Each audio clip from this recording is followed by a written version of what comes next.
Chapter 14. Although we heard no more about the Finch family from Aunt Alexandra, we heard plenty from the town.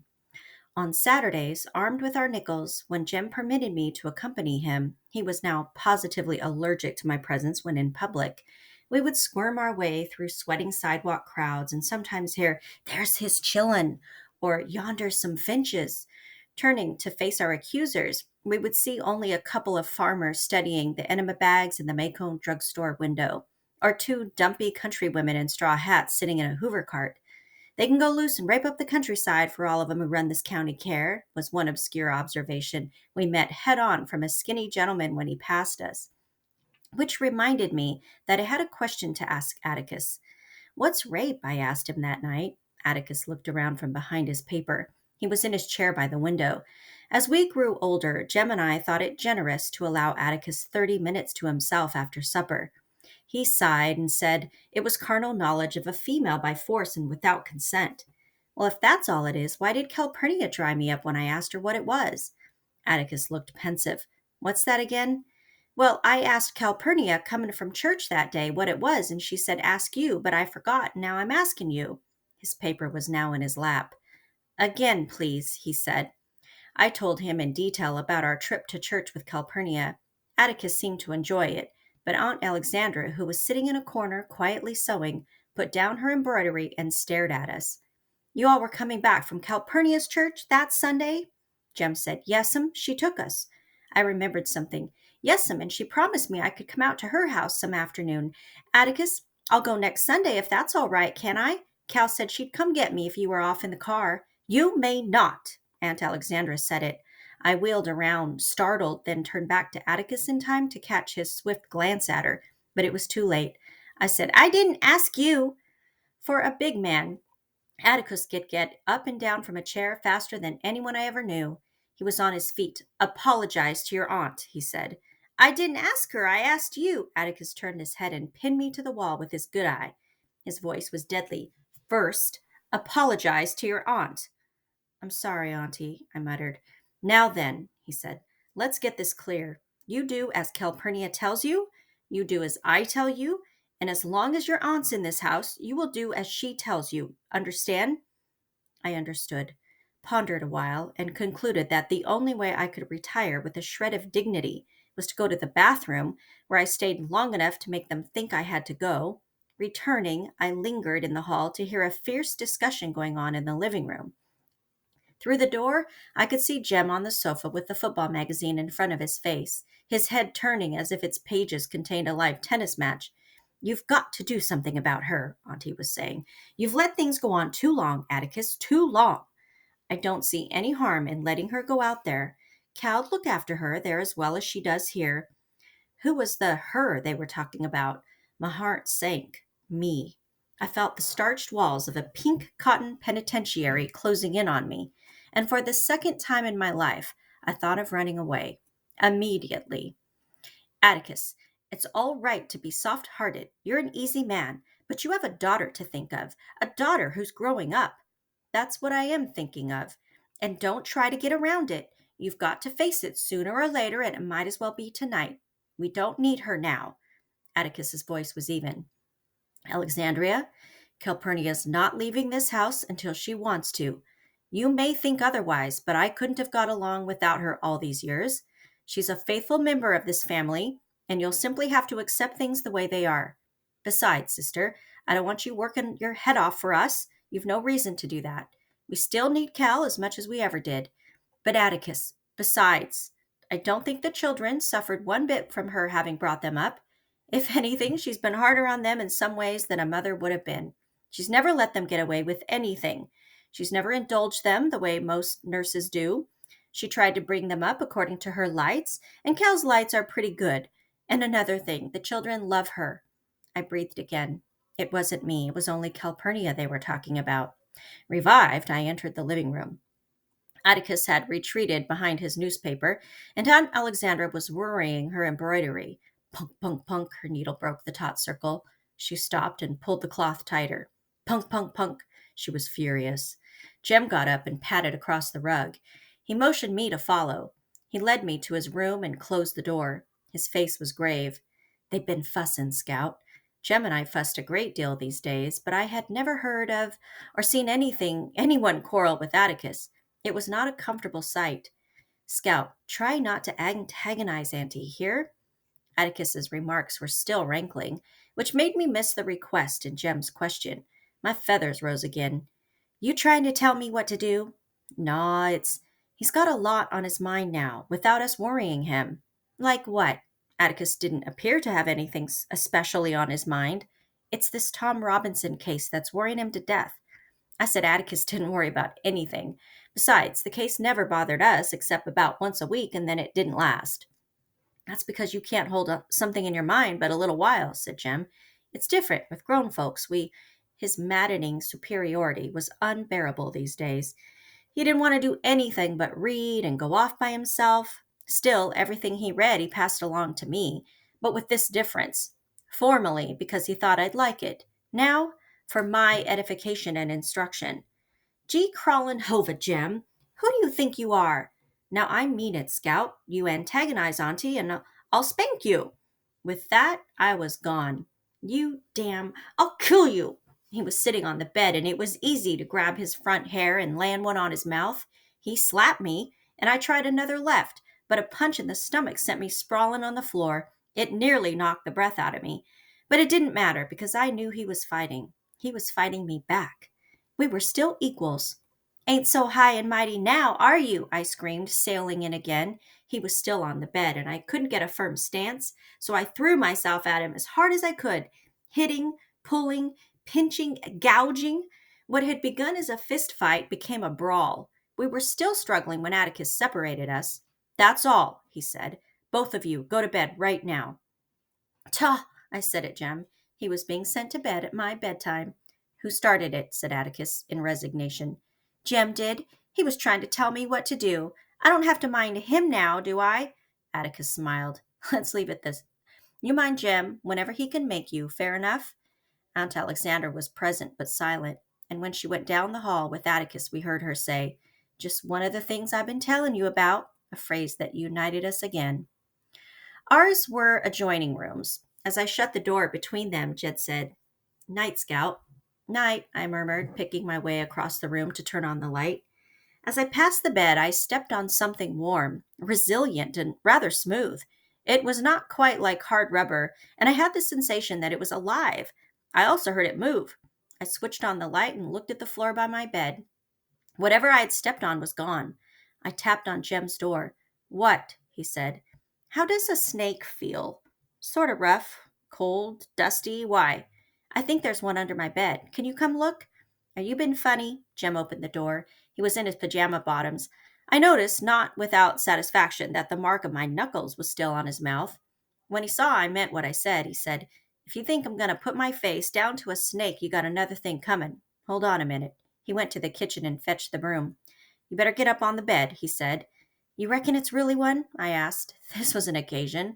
Our houses had no cellars. They were built on stone blocks a few feet above the ground, and the entry of reptiles was not unknown, but was not commonplace. Miss Rachel Haverford's excuse for a glass of neat whiskey every morning was that she never got over the fright of finding a rattler coiled in her bedroom closet on her washing when she went to hang up her negligee. Jem made a tentative swipe under the bed. I looked over the foot to see if a snake would come out. None did. Jem made a deeper swipe. Do snakes grunt? It ain't a snake, Jem said. It's somebody. Suddenly, a filthy brown package shot from under the bed. Jem raised the broom and missed Dill's head by an inch when it appeared. God almighty, Jem's voice was reverent. We watched Dill emerge by degrees. He was a tight fit. He stood up and eased his shoulders, turned his feet in their ankle sockets, rubbed the back of his neck. His circulation restored. He said, Hey! Jem petitioned God again. I was speechless. I'm about to perish, said Dill. Got anything to eat? In a dream, I went to the kitchen. I brought him back some milk and half a pan of cornbread left over from supper. Dill devoured it, chewing with his front teeth as was his custom. I finally found my voice. How'd you get here? By an involved route. Refreshed by food, Dill recited this narrative. Having been bound in chains and left to die in the basement, there were basements in Meridian, by his new father, who disliked him, and secretly kept alive on raw field peas by a passing farmer who heard his cries for help. The good man poked a bushel pod by pod through the ventilator. Dill worked himself free by pulling the chains from the wall. Still in wrist manacles, he wandered 2 miles out of Meridian, where he discovered a small animal show and was immediately engaged to wash the camel. He traveled with the show all over Mississippi until his infallible sense of direction told him he was in Abbott County, Alabama, just across the river from Macomb. He walked the rest of the way. "How'd you get here?" asked Jem. He had taken $13 from his mother's purse, caught the 9 o'clock from Meridian, got off at Macomb Junction. He'd walked 10 or 11 of the 14 miles to Macomb off the highway in the scrub bushes, lest the authorities be seeking him, and had ridden the remainder of the way clinging to the backboard of a cotton wagon. He had been under the bed for 2 hours, he thought. He had heard us in the dining room, and the clink of forks on plates nearly drove him crazy. He thought Jem and I would never go to bed. He had considered emerging and helping me beat Jem, as Jem had grown far taller. But he knew Mr. Finch would break it up soon, so he thought it best to stay where he was. He was worn out, dirty beyond belief, and home. "They must not know you're here," said Jem. "We'd know if they were looking for you." "Think they're still searching all the picture shows in Meridian," Dill grinned. "You ought to let your mother know where you are," said Jem.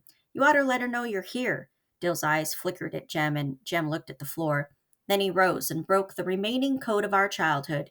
He went out of the room and down the hall. "Atticus," his voice was distant, "can you come here a minute, sir?" Beneath its sweat-streaked dirt, Dill's face went white. I felt sick. Atticus was in the doorway. He came to the middle of the room and stood with his hands in his pockets looking down at Dill. I finally found my voice. "It's okay, Dill. When he wants you to know something, he tells you." Dill looked at me. "I mean, it's all right," I said. "You know he wouldn't bother you. You know you ain't scared of Atticus." "I'm not scared," Dill muttered. "Just hungry, I'll bet." Atticus's voice had its usual pleasant dryness. "Scout, we can do better than a pan of cold cornbread, can't we? You fill this fellow up, and when I get back, we'll see what we can see." "Mr. Finch, don't tell Aunt Rachel. Don't make me go back. Please, sir, I'll run off again." "Whoa, son," said Atticus. "Nobody's about to make you go anywhere but to bed pretty soon. I'm just going over to tell Miss Rachel you're here and ask her if you could spend the night with us. You'd like that, wouldn't you? And for goodness sake, put some of the county back where it belongs. The soil erosion's bad enough as it is." Dill stared at my father's retreating figure. "He's trying to be funny," I said. "He means take a bath. See there? I told you he wouldn't bother you." Jem was standing in a corner of the room, looking like the traitor he was.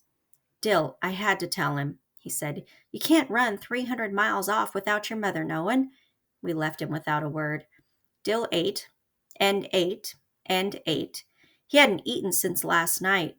He used all his money for a ticket, boarded the train as he had done many times, coolly chatted with the conductor, to whom Dill was a familiar sight, but he had not the nerve to invoke the rule on small children traveling a distance alone: if you've lost your money, the conductor will lend you enough for dinner and your father will pay him back at the end of the line. Dill made his way through the leftovers and was reaching for a can of pork and beans in the pantry when Miss Rachel's "Oh, Jesus!" went off in the hall. He shivered like a rabbit. He bore with fortitude her "wait till I get home, your folks are out of their minds worrying," was quite calm during that "that's all the Harris in you coming out," smiled at her "reckon you can stay one night," and returned the hug at long last bestowed upon him. Atticus pushed up his glasses and rubbed his face. "Your father's tired," said Aunt Alexandra, her first words in hours, it seemed. She had been there, but I suppose struck dumb most of the time. "You children get to bed now." We left them in the dining room, Atticus still mopping his face. "From that to riot to runaways," he heard him chuckle. "I wonder what the next 2 hours will bring." Since things appeared to have worked out pretty well, Dill and I decided to be civil to Jem. Besides, Dill had to sleep with them, so we might as well speak to him. I put on my pajamas, read for a while, and found myself suddenly unable to keep my eyes open. Dill and Jem were quiet. When I turned off my reading lamp, there was no strip of light under the door to Jem's room. I must have slept a long time, for when I was punched awake, the room was dim with the light of the setting moon. "Move over, Scout." "He thought he had to," I mumbled. "Don't stay mad with him." Dill got in bed beside me. "I ain't," he said. "I just wanted to sleep with you. Are you waked up?" By this time I was, but lazily so. "Why'd you do it?" No answer. I said, "Why'd you run off? Was he really hateful, like you said?" "Nah. Didn't y'all build that boat like you wrote you were gonna? He just said we would. We never did. I raised up on my elbow, facing Dill's outline. It's no reason to run off. They don't get around to doing what they say they're going to do half the time. That wasn't it. They just wasn't interested in me. This was the weirdest reason for flight I had ever heard. How come?